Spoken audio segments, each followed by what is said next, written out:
उस रात पुरानी हवेली के दालान में एक मोमबत्ती कांप रही थी।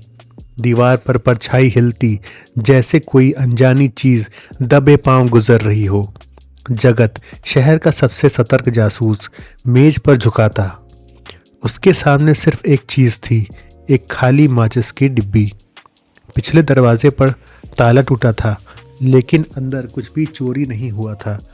हवेली के मालिक अमीर सेठ दीनदयाल अपने अध्ययन कक्ष में मृत पाए गए थे। जहर से नहीं, चोट से नहीं, बल्कि किसी अनजाने डर से। उनकी आंखें खुली छत को घूर रही थीं। जगत ने धीरे से माचिस की डिब्बी उठाई। आखिरी चीज जो सेठ जी ने देखी होगी। उसने बड़बड़ाया। दीनदयाल की पत्नी मृदुला एक कोने में बैठी रो रही थी। उसका चेहरा दुख से नहीं, बल्कि एक अजीब सी शांति से ढका था। जगत ने हवेली की जांच शुरू की। अध्ययन कक्ष की हर चीज़ अपनी जगह थी। किताबों की अलमारी, एक पुराना ग्लोब और फर्श पर कालीन के नीचे एक छोटा सा पीतल का बटन। वह जानता था कि अपराधी ने न केवल कुछ लिया है, बल्कि कुछ छोड़ा भी है। ध्यान भटकाने के लिए माचिस की डिब्बी और टूटे ताले दोनों ही लाल हेरिंग, ध्यान भटकाने वाले संकेत थे। उसने मृदुला से पूछा, सेठ जी को रात में क्या पसंद था? मृदुला ने पहली बार आंखें उठाईं।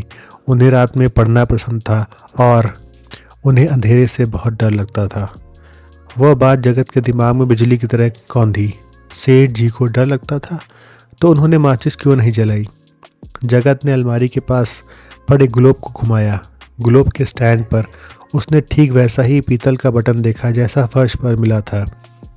जब उसने बटन दबाया तो अलमारी का एक हिस्सा सरक गया। अंदर कोई बेशकीमती खजाना नहीं था, सिर्फ एक छोटी बंद डायरी। डायरी का पहला पन्ना खुला। उस पर दीनदयाल की लिखावट थी, वे जानते हैं अब मेरा अंत निश्चित है। मुझे लगा था कि मैंने आग बुझा दी है, लेकिन अब राख भी जल रही है। जगत ने पन्ना पलटा। अगले पन्ने पर खून की छींटें थीं और बीच में सिर्फ एक शब्द लिखा था, भाई। मृदुला का सन्नाटा टूट गया। उसने दहाड़ मारकर रोना शुरू किया, पर इस बार वह दुख का रोना नहीं था, वह था पकड़े जाने का आतंक। यह सब झूठ है, उनकी कोई डायरी नहीं थी, वह चिल्लाई।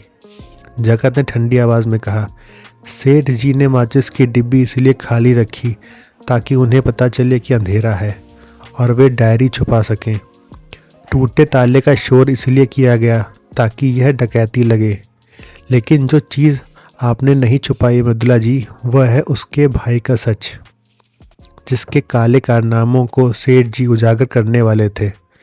और आपको उस राज को छुपाने के लिए सेठ जी के अंधेरे के डर का फ़ायदा उठाना था। सेठ जी की मृत्यु किसी चोरी से नहीं हुई, बल्कि उस विश्वासघात से हुई जिसने उनके जीवन का दिया बुझा दिया। जगत ने माचिस की डिब्बी वापस मेज पर रखी। इस बार डिब्बी खाली नहीं थी, उसमें एक जलती हुई माचिस थी जो उस अंधेरे सच में रोशनी डाल रही थी।